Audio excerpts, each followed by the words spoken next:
नमस्कार, प्रभा साक्षी देख रहे हैं आप। आपके साथ मैं हूं अंकित सिंह। कार्यक्रम है चाय पर समीक्षा और हमेशा की तरह इस कार्यक्रम में मौजूद हैं प्रभा साक्षी के संपादक नीरज कुमार दुबे जी।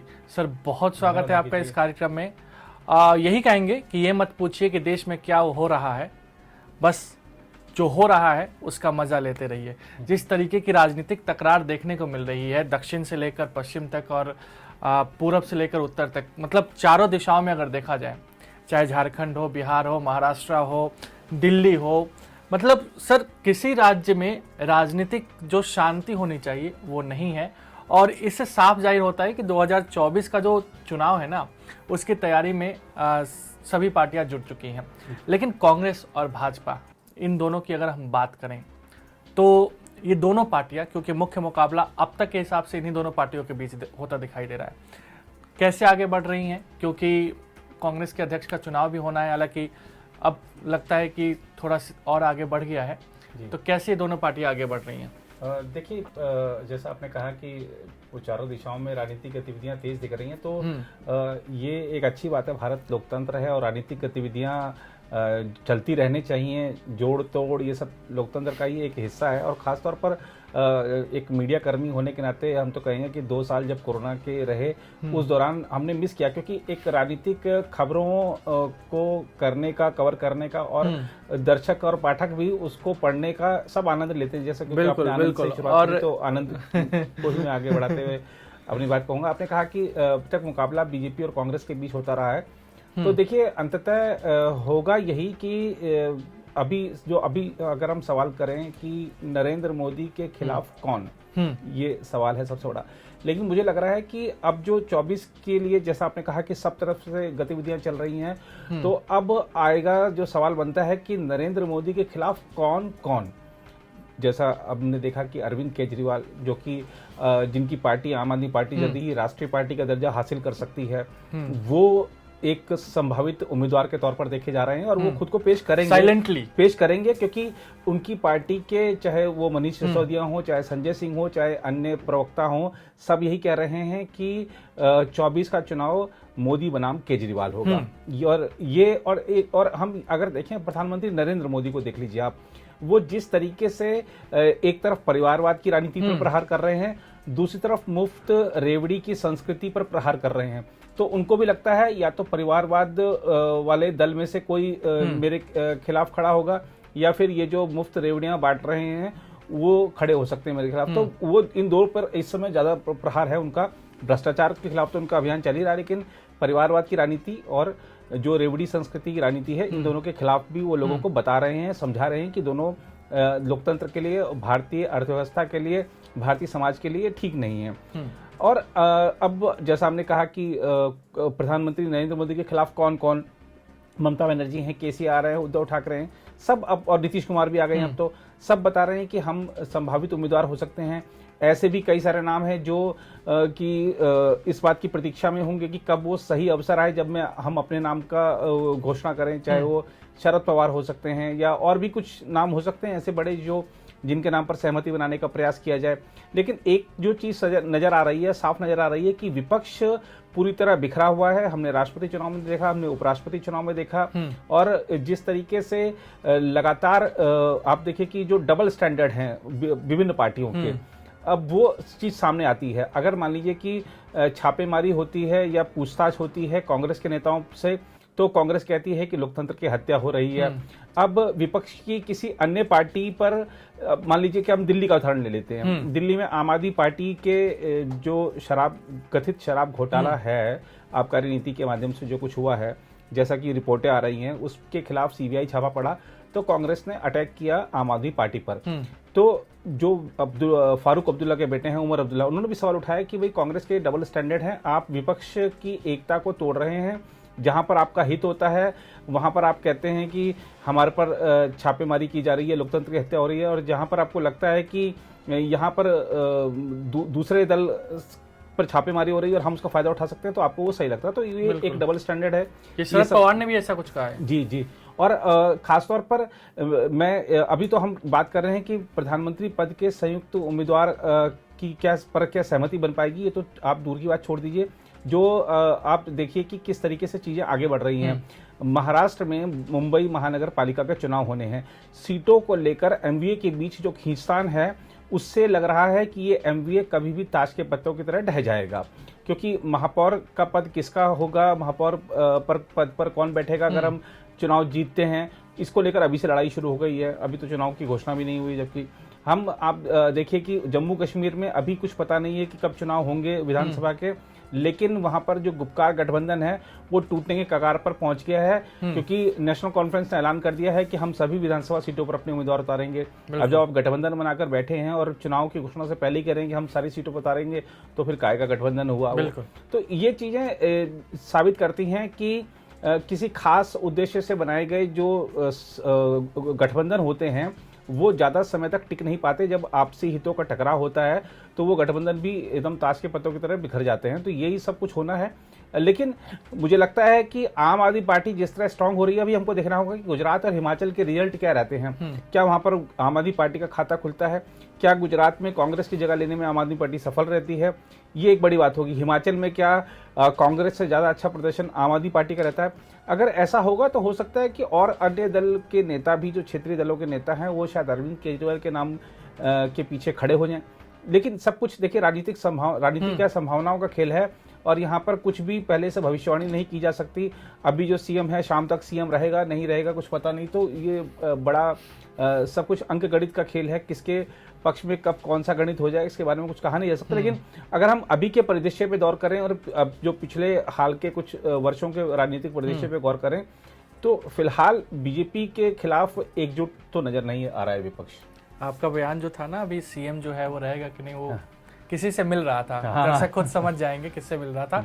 लेकिन कांग्रेस के लिए सर चुनौतियां कम होने का नाम नहीं ले रही है। अब एक और कांग्रेस हल्ला बोल रैली करने जा रही है महंगाई के खिलाफ, देश भर में अलग अलग आयोजन के दावे किए जा रहे हैं। इसके अलावा भारत जोड़ो यात्रा की शुरुआत की जा रही है, और कांग्रेस के 3 बड़े नेता जिनके इर्द गिर्द पार्टी घूमती है, गांधी परिवार के तीनों सदस्य विदेश दौरे पर जा रहे हैं। ये किस तरह की एक तरीके से कहा जा सके कि ऐसे कैसे पार्टी चलेगी? और दूसरी चीज है, आनंद शर्मा रिजाइन दे चुके हैं, वो अपने पदभार से, पार्टी से नहीं दिया लेकिन पदभार से दे दिया है। गुलाम नबी आजाद नाराज चल रहे हैं, उन्होंने भी कुछ उनको जो जिम्मेदारियां दी गई थी उससे रिजाइन कर दिया है। जयवीर शेरगिल हाल में युवा नेता हैं, उन्होंने रिजाइन कर दिया है। कांग्रेस क्या अब तक अपने आप को समझ नहीं पा रही है, या वो समझने की कोशिश तो कर रही है लेकिन उसके पास विकल्प दिखाई नहीं दे रहे हैं? कांग्रेस को लेकर क्या जो रणनीति है वो किस तरह की रणनीति से वो आगे बढ़ रही है? देखिए, कांग्रेस के पास कोई रणनीति नहीं है, कांग्रेस के पास कोई नीति नहीं है, ये एक चीज साफ नजर आ रही है। कांग्रेस ने उदयपुर में चिंतन जो किया था, उसमें जो चीजें उन्होंने निष्कर्ष निकाले थे उस पर उन्होंने अमल करने की बात तो कही थी, लेकिन ऐसा होता नहीं दिख रहा है। अब आपने कहा कि कांग्रेस भारत जोड़ो यात्रा शुरू करने जा रही है। आपने कहा कि जयवीर शेरगिल ने पार्टी छोड़ दी है, आनंद शर्मा ने पद संभालने से इनकार कर दिया है, गुलाम नबी आजाद नाराज हो गए। तो मुझे ऐसा लगता है कि भारत जोड़ो यात्रा शुरू करने से पहले कांग्रेस जोड़ो यात्रा शुरू करनी चाहिए। कांग्रेस को जोड़कर रखना बहुत ज्यादा जरूरी, क्योंकि जिस तरह से कांग्रेस बिखर रही है, कहीं ये पूरी तरह से बिखर गई तो फिर आनंद शर्मा ने अपने बयान में कहा है कि हमें एकजुट होने की जरूरत है, गुटबाजी से बचने की जरूरत है। गुटबाजी से बचने की जरूरत है। और जयवीर शेरगिल ने क्या कहा है, आप उस पर भी गौर कीजिए कि जयवीर शेरगिल कह रहे हैं कि सिर्फ चाटुकारिता करने वालों को काम दिया जा रहा है, और इस तरह से कांग्रेस आगे नहीं बढ़ सकती है। बिल्कुल। अब आप देखिए कि आपने कहा कि गुलाम नबी आजाद नाराज हैं और आनंद शर्मा नाराज हैं, यानी कि जो वरिष्ठ नेता हैं वो नाराज हैं, बुजुर्ग नेता नाराज हैं, युवा नाराज हैं। अगर आप युवाओं की बात करते हैं तो आप देखिए ज्योतिरादित्य सिंधिया ने कांग्रेस छोड़ी, और आरपीएन सिंह छोड़ चुके हैं, जितिन प्रसाद छोड़ चुके हैं, अभी कुछ समय पहले हार्दिक पटेल छोड़ चुके हैं, जयवीर शेरगिल हैं, जो हरियाणा में अशोक तंवर हैं, ऐसे बहुत सारे नाम हैं, अभी कुलदीप बिश्नोई हैं। तो ऐसे बहुत सारे नाम हैं जो लगातार कांग्रेस छोड़ के गए हैं, जो युवा चेहरा है, जिनके बल पर कांग्रेस वापस खड़ी हो सकती थी अगर उनको आगे बढ़ाया जाता, उनको काम दिया जाता, उनको ऊपर दायित्व दिए जाते। लेकिन कांग्रेस शायद समझ नहीं पा रही है कि हमको किस रणनीति पर चलना है आगे। आप सिर्फ हमको सिर्फ एक ही एजेंडे पर रहना है कि हमको सिर्फ आरएसएस और बीजेपी का विरोध कर रहा है, तो हम सिर्फ विरोध की राजनीति ट्विटर पे सिर्फ विरोध की राजनीति करके ही हम चीजें नहीं खड़ी कर सकते हैं। आपको अपना एजेंडा दिखाना होगा, जनता के समक्ष पेश करना होगा, और अभी आप कह रहे हैं कि हम अपने अध्यक्ष का चुनाव कराने जा रहे हैं। आपने पिछले साल CWC की मीटिंग में प्रस्ताव पारित किया था कि हम शायद 20 अगस्त से और 20 सितंबर के बीच में करा लेंगे अध्यक्ष पद का चुनाव। अभी इसी शुक्रवार गुरुवार की खबर है कि अब 28 तारीख के बाद ही कोई कार्रवाई प्रक्रिया इसमें शुरू होगी। हाँ, तो अब आप देखिए कि कांग्रेस की कार्य समिति की बैठक होनी है जिसमें कि नए अध्यक्ष का चुनाव कैसे होगा, ये मैं सुनकर हैरान था कि ये जो बैठक होगी डिजिटल रूप में होगी। पार्टी का अध्यक्ष कौन होगा, पार्टी आगे कैसे चलेगी, इस बात पर चर्चा आगे आमने सामने बैठकर होनी चाहिए। आप डिजिटल रूप में तो आपको कब कौन बोलेगा, किसी का नेटवर्क आ रहा है किसी का नहीं आ रहा है। ठीक है, सोनिया गांधी विदेश में इलाज के लिए गई हैं, तो वो अगर नहीं उसमें सम्मिलित हो सकती हैं प्रत्यक्ष रूप से, तो अप्रत्यक्ष रूप से वर्चुअली जुड़ी हुई हैं, तो आप बाकी नेता तो बैठकर मंथन कर सकते हैं, तो बाकी भी वर्चुअली जुड़ेंगे। ये दिखाता है कि कांग्रेस का जो नेतृत्व है, कांग्रेस का जो आलाकमान है, वो खुद इनसिक्योर है। वो शायद उसने इस बैठक की इजाजत इसलिए नहीं दी होगी कि पता नहीं क्या बातें होंगी, हमारे पीछे से क्या चीजें निकल कर आएंगी, हालांकि जो हमें किन किन का विरोध झेलना पड़ सकता है। तो ये सब चीजें, तो ये दिखाता है कि कांग्रेस का जो एक परिवारवादी पार्टी का जो एक बात कही जाती है वो साफ दिख रही है। अब इस तरीके की बात आ रही है कि शायद अशोक गहलोत को राष्ट्रीय अध्यक्ष बनाया जा सकता है, लेकिन मुझे नहीं लगता कि अशोक गहलोत इस पद के लिए मानेंगे, क्योंकि उनको पता है कि अध्यक्ष पद कांग्रेस का जो होगा वो ठीक है नाम के लिए होगा, लेकिन जो पार्टी है वो गांधी परिवार ही चलाएगा। और अभी जो गुजरात और हिमाचल प्रदेश का चुनाव होने जा रहा है, कांग्रेस की स्थिति ऐसी नहीं है कि चुनाव जीत जाए वहां पर वो। अगर अध्यक्ष बनते ही अशोक गहलोत के सिर पर 2 हार का ठीकरा फूटता है, तो वो जान रहे हैं इस बात को, संगठन के आदमी रहे हैं, सचिव रहे हैं वर्षों से राजनीति में, वो जान रहे हैं कि आते के साथ ही मेरे पर 2 हार का ठीकरा फूट जाएगा। तो उसके बाद फिर एक तो वहाँ का राजस्थान का मुख्यमंत्री पद गया, और जो अध्यक्ष पद है वो भी थोड़े दिन बाद चला ही जाना, क्योंकि उस पर सिर्फ कांग्रेस का प्रयास है, कांग्रेस आलाकमान का प्रयास है कि जो परिवारवाद का आरोप लगता है उसको थोड़ा सा धो दिया जाए, जो असंतोष है पार्टी में वरिष्ठ नेताओं में उसको थोड़ा धो दिया जाए कि भाई ठीक है इस बार पद जो है वो गांधी परिवार के पास नहीं है। लेकिन अनुभवी अशोक गहलोत बार बार राहुल गांधी को सलाह दे रहे हैं कि आप ही बनिए। प्रदेश कार्य समितियां जिस तरह से प्रस्ताव पारित कर रही हैं कि कांग्रेस अध्यक्ष पद जो है राहुल गांधी को ही अपनाना चाहिए, तो हो सकता है कि राहुल गांधी के पास ये लौट फिर कर ये पद आ जाए। लेकिन अगर हम देखें, अगर ये पद राहुल गांधी के पास जाता है तो कांग्रेस फिर से वहीं पहुंच जाएगी जहां 2019 पे थी। तो आगे कहां बढ़ी कांग्रेस। और आप देखिए कि अब जो भारत जोड़ो यात्रा की शुरुआत करने जा रहे हैं ये लोग, भारत जोड़ो यात्रा का जो कार्यक्रम बनाया गया है, तो जयवीर शेरगिल ने जो कहा है वो यही तो कहा है कि चाटुकारिता वाले लोग ही सारा काम कर रहे हैं, जिनका कोई जनाधार नहीं है, जो बार बार चुनाव हारे हैं वही सब चीजें तय कर रहे हैं।